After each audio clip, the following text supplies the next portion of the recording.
¿Qué sucede cuando el silencio se niega a permanecer callado?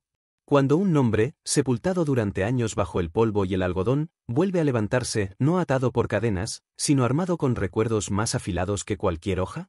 ¿Era ella tan solo una muchacha que se había adentrado en la habitación equivocada, o acaso era algo mucho más peligroso?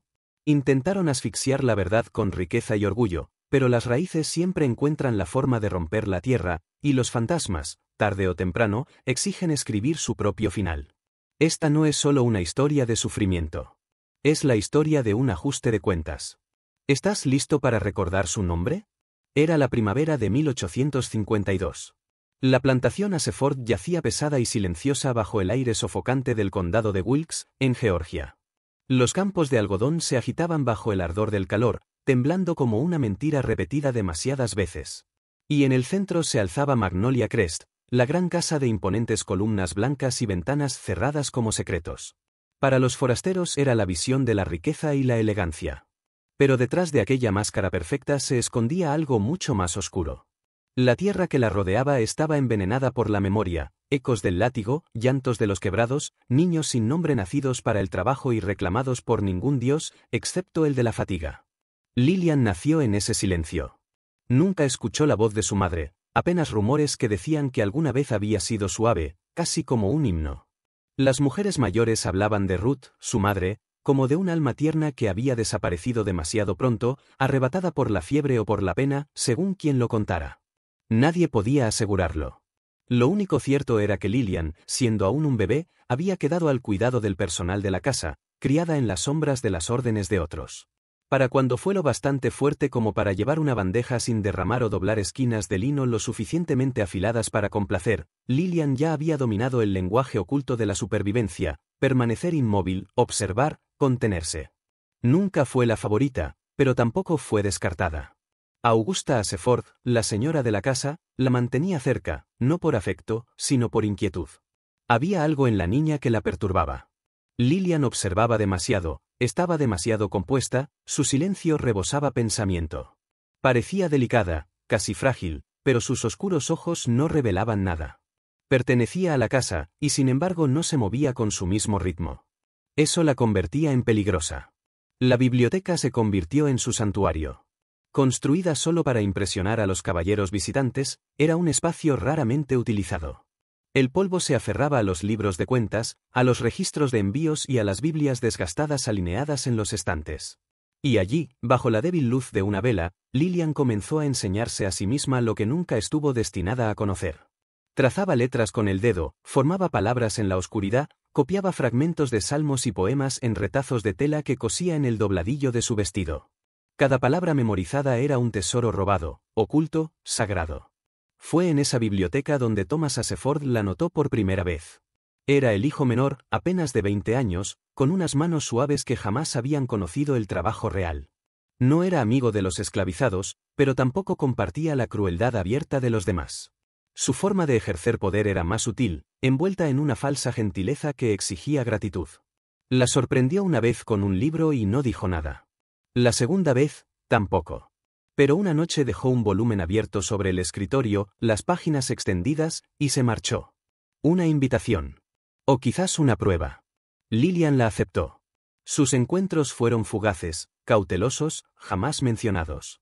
Intercambiaban palabras como si fueran contrabando, curiosidades susurradas en fragmentos, preguntas que ninguno de los dos tenía derecho a formular.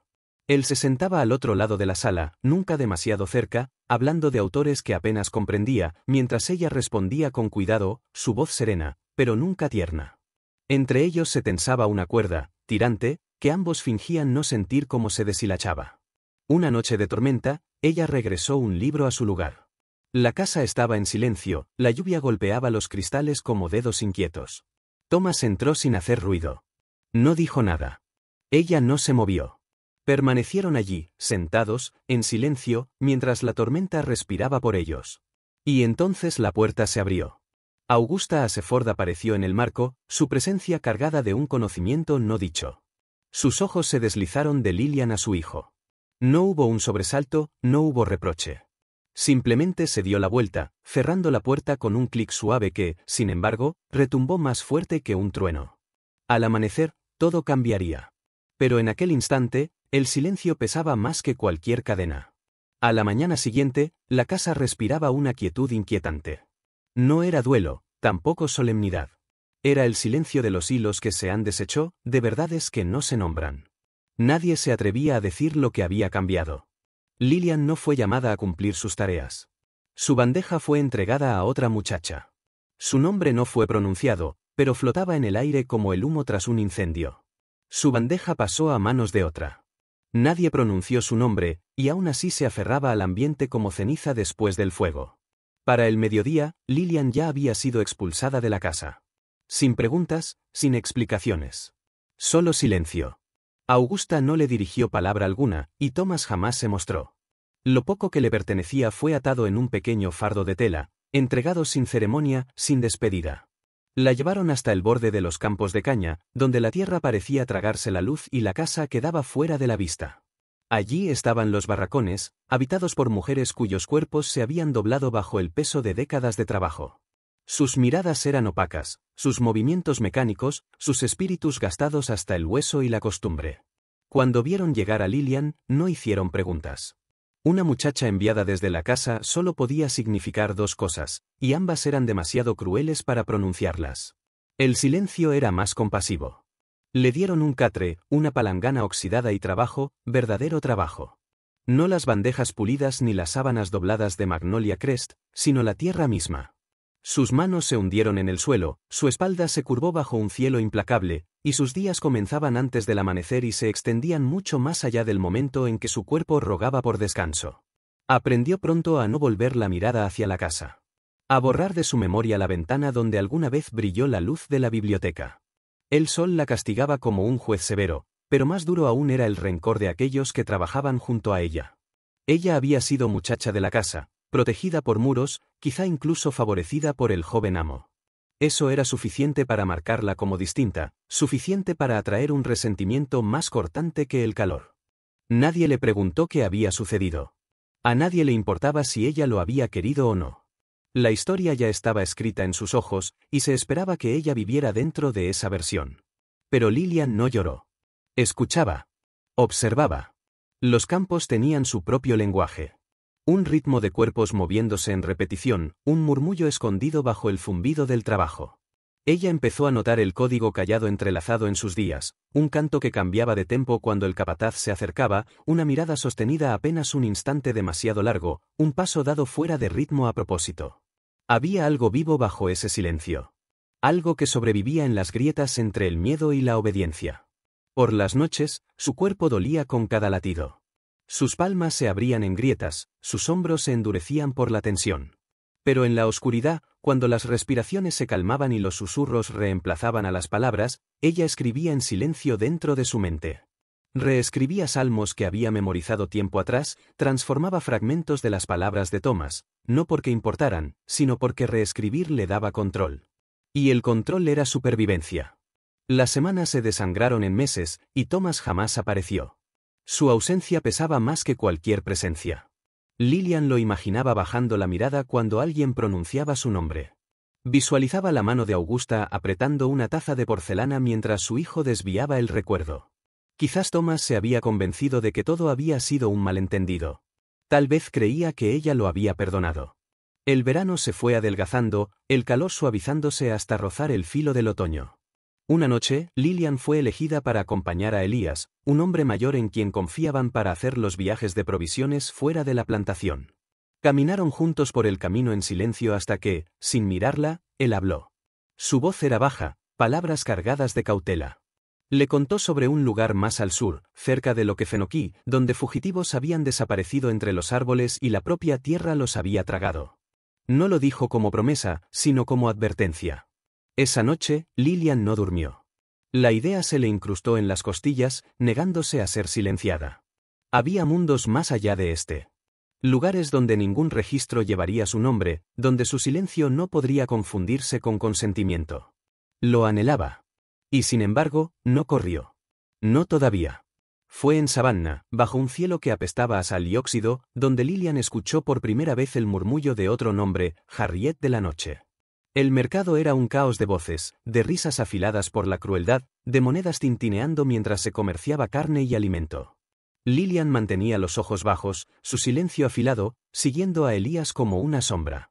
Estaba destinada a ser invisible. A cargar cestas, a ser olvidada.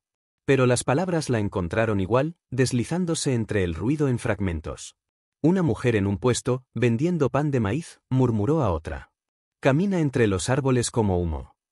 No les enseña a huir, les enseña a acechar. Las palabras fueron lanzadas con descuido en el mercado, pero se clavaron en Lilian como una astilla bajo la piel. Harriet de la noche. Un nombre pronunciado en susurros, envuelto en miedo y reverencia. Algunos susurraban que había sido ahorcada 2 veces y que había regresado en ambas. Otros juraban que jamás la habían atrapado, que se deslizaba por pantanos y sombras, dejando veneno en pozos y susurros en los oídos. No era un fantasma. Era la libertad hecha carne. Una mujer liberada no por gracia, sino por su propia mano. Y no rescataba, entrenaba. Tomaba a los que no tenían nada y les enseñaba a recuperar todo. Lilian no hizo preguntas en voz alta.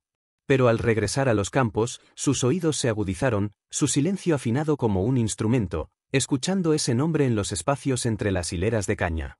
Durante un tiempo, no hubo nada. Luego apareció Jeb. El viejo Jeb había trabajado la tierra de los Aseford más tiempo del que muchos hombres habían vivido. Su espalda se curvaba como una rama rota, su voz era áspera como arpillera, su cuerpo consumido por los años. Para muchos, parecía acabado, demasiado resquebrajado para importar. Pero Lilian vio sus ojos. Y esos ojos no se perdían nada. Una tarde gris, al terminar la jornada y suavizarse el cielo en ceniza, Jeb se sentó a su lado. Sus palabras eran grava, pero firmes. ¿Has oído hablar de ella? Lilian guardó silencio. Pero Jeb asintió de todos modos, como si aquel silencio fuese suficiente respuesta. No estás lista todavía, dijo, pero lo estarás. Esa noche, le entregó un mapa. No dibujado en papel, sino contado en historias. Le habló de los lugares donde los árboles crecían tan espesos que podían tragarse a un hombre entero, donde el musgo colgaba de las ramas como advertencia, donde la tierra misma podía esconderte si se lo pedías bien. Esto no se trata de huir, le susurró. Se trata de convertirte en algo que ellos no puedan nombrar. Pasaron 2 meses más. 2 meses de ampollas en sus manos, de silencio aplastado contra su pecho como piedra, de observar a los Aseford vivir como si el mundo siguiera siendo suyo. Thomas nunca apareció. Augusta jamás pronunció su nombre. La casa se volvió distante, irreal, un mito de suelos brillantes y horas robadas. Y entonces, cuando la primera helada cubrió los campos de caña con blanco, Lilian desapareció antes del amanecer. Caminó hacia el sur, sola. Sus pies envueltos en harapos, una hoja escondida en la cintura. No llevaba plan alguno, solo dirección. Siguió arroyos que cortaban la tierra, cercas rotas que susurraban fronteras. Durmió en huecos de árboles, bajo troncos caídos. Una vez, se inclinó para beber agua de lluvia recogida en la hendidura de una piedra. El hambre se volvió un compañero familiar. El miedo, algo más pequeño. El pantano la recibió con silencio. No preguntó su nombre. No ofreció misericordia. Solo respiraba lento y paciente, observándola. Pasaron días antes de que viera a alguien. Y cuando por fin alguien apareció, no fue un soldado ni un amo, fue una muchacha de su misma edad, con el rostro manchado de ceniza y una voz que susurraba como hojas húmedas. ¿Por qué estás aquí?, preguntó la joven. Lilian dio la única verdad que importaba. No moriré en silencio. Aquella respuesta bastó. La condujeron más adentro del pantano. Y allí, al fin, se encontró frente a Harriet. No era la leyenda que la gente había tejido en susurros. No ardían llamas en sus ojos, ni un aura espectral rodeaba su aliento. Era una mujer, carne y cicatriz, con manos encallecidas, brazos marcados por la supervivencia. Su mirada, sin embargo, podía despojar de mentiras hasta los huesos. No hizo preguntas. Solo asintió una vez, y entonces el entrenamiento comenzó. No se trataba de cuchillos, ni de fuego. Se trataba de desaparecer. De convertir el silencio en un arma. De observar cómo caminaban los blancos, estudiando su ritmo hasta que las puertas que construyeron se abrían como si fueran tuyas. Se trataba de escribir cartas que deshacían fortunas, firmadas con nombres robados de sus libros de cuentas. De probar plantas y aprender cuáles curaban, cuáles envenenaban y cuáles arrancaban el aliento para siempre. Harriet no le enseñó cómo escapar. Le enseñó cómo regresar. Pasaron 2 años. Y entonces, en Savannah, la élite se reunió bajo arañas de cristal que destilaban gas y apariencia. El salón brillaba con zapatos relucientes y risas afiladas como cuchillos. Lo llamaban un beneficio, dinero para los ferrocarriles, para los huérfanos, para la guerra que se avecinaba. En verdad, era un espectáculo. Un teatro de seda y secretos, donde las fortunas se hacían o se arruinaban en el espacio de una sola mirada. Y entre ellos estaba una mujer que nadie conocía. Llegó tarde, y llegó sola. Pero entró en el salón como si aquel lugar le perteneciera. Cada paso llevaba la tranquila autoridad de alguien que no encajaba entre la élite de Savannah, y aún así se movía como si perteneciera más que cualquiera de los presentes. Su vestido era de crespón negro, elegante pero gastado en los bordes. Guantes cubrían sus manos, delicados aunque visiblemente usados. Llevaba luto, aunque no por ningún marido. Su nombre, dijo, era Madame Leanne Duval, una viuda recién llegada de Luisiana, con tierras perdidas por inundaciones y por el tiempo. Su voz arrastraba un leve acento francés, y sus ojos, indescifrables, profundos, inquietantes. Entre los anfitriones de aquella noche estaba Augusta Ashford. El tiempo había encanecido sus sienes, aunque aún recogía su cabello con agujas afiladas que brillaban como cuchillas. Notó a la mujer de negro casi al instante. No había nada incorrecto en su vestido, nada fuera de lugar en sus modales. Pero algo detrás de su mirada carcomía a Augusta, algo familiar en la manera en que un mal sueño resulta familiar. Sin embargo, no pudo nombrarlo. Y por eso, sonrió. Thomas llegó mucho más tarde, el hedor del alcohol pegado a él como perfume. El matrimonio con la hija de un juez no lo había domado, ni había salvado sus negocios imprudentes. Su fortuna se había desangrado, primero en silencio, después públicamente, pero aún así entró pavoneándose bajo la luz de los candelabros, inclinándose demasiado, riendo demasiado alto. Entonces la vio. La mujer de luto. Su risa se quebró. Algo lo arrastró hacia ella, un eco, un aroma, un ritmo enterrado hacía mucho. Ella giró la cabeza, lo miró a los ojos y sonrió. Él no la reconoció, no del todo. Pero algo se agitó. Sombras de velas, una biblioteca envuelta en lluvia, el sonido de una tormenta. Su curiosidad, espesa por el alcohol, lo empujó a cruzar la sala. Augusta, observando, sintió cómo se le apretaba la respiración. Madame Duval, repitió la mujer, su voz tranquila, su historia suave, ensayada. Una viuda de campos de algodón arrasados por una inundación, un primo en Virginia, una herencia creíble, sin embargo, imposible de comprobar del todo. Cada nombre que dejaba caer lo hacía con precisión, lo suficiente para tejer confianza, nunca lo suficiente para confirmar. Esa misma semana, la muerte llegó a la finca Ashford. El señor Halpern, el nuevo capataz, elogiado por su crueldad, temido por su eficiencia, fue hallado desplomado sobre su escritorio. La tinta aún húmeda en sus dedos, los ojos vidriosos por el horror. El médico murmuró algo sobre una apoplejía. Su esposa, temblorosa, habló de espuma en su boca antes del final. Luego llegaron los papeles. Documentos emergieron con firmas extrañas. Cartas llegaron de acreedores retirando su confianza, reclamando deudas impagas. El nombre de Thomas sangraba en cada página, y debajo de él, con trazos cuidadosos, permanecía otra mano, una escritura que él no recordaba haber hecho. Augusta despertó una mañana y descubrió que su retrato había desaparecido de la pared del salón. En su lugar, había una página arrancada de un libro de oraciones infantil. En ella, escrita con trazos deliberados y dolorosos, estaban las palabras que había escuchado susurradas mucho tiempo atrás. Palabras de los labios de Lillian, antes de dormir, cuando el silencio era su única arma. Yo recuerdo. Nadie lo dijo en voz alta, pero algo en el aire alrededor de los Ashford comenzó a deshacerse. Los caballos se sobresaltaban con sombras. Los sirvientes se escabullían en la noche. Las invitaciones quedaron sin respuesta. Los magnolios florecieron demasiado pronto, para luego marchitarse demasiado rápido. ¿Y Madame Duval? Desapareció tan repentinamente como había llegado. El legado de los Ashford no colapsó con fuego ni con furia, murió lentamente, por el silencio. Un silencio deliberado, paciente, despiadado. Uno por uno, cada pilar se derrumbó, legal, financiero, reputacional. Hasta que lo único que quedó fue la memoria desvaída de una grandeza, susurrada con lástima, con desprecio. La casa seguía en pie, pero la podredumbre había echado raíces. El moho reptaba detrás del papel tapiz, las ventanas se deformaban en sus marcos, la tierra que alguna vez dio riqueza ahora no producía más que maleza. Thomas fue el último en caer. Sus deudas lo estrangularon, las cartas falsificadas se apretaban en torno a su cuello como una soga. La reputación de su padre ya no lo protegía, y Augusta, reducida a una sombra frágil en un salón en decadencia, se negó incluso a mirarlo.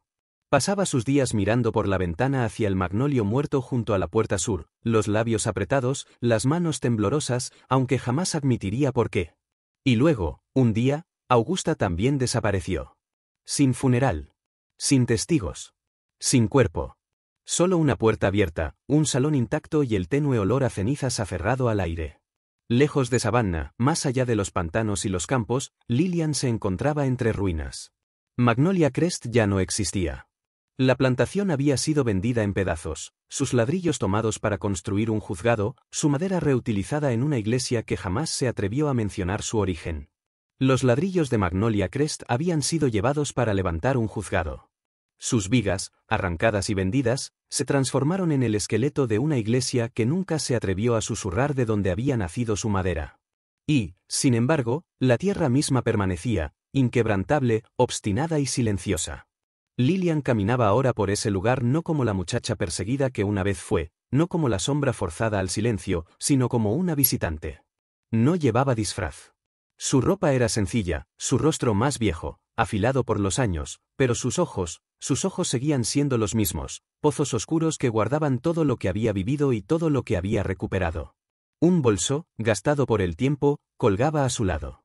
Dentro estaban los últimos fragmentos de su historia, páginas que había escrito a lo largo de los años, no encuadernadas en cuero fino, sino cosidas con lino y cordel por sus propias manos. Palabras que habían sobrevivido con ella. Palabras que se negaban a ser borradas. No entró en la casa en ruinas. Dentro de esos muros ya no había nada que valiera la pena. En su lugar, sus pasos la llevaron detrás de los barracones, al sitio donde la memoria estaba enterrada más hondo que las raíces. Bajo un árbol retorcido yacía una tumba que nadie cuidaba, que nadie recordaba. Una piedra pequeña y desgastada, tallada con una sola letra, R.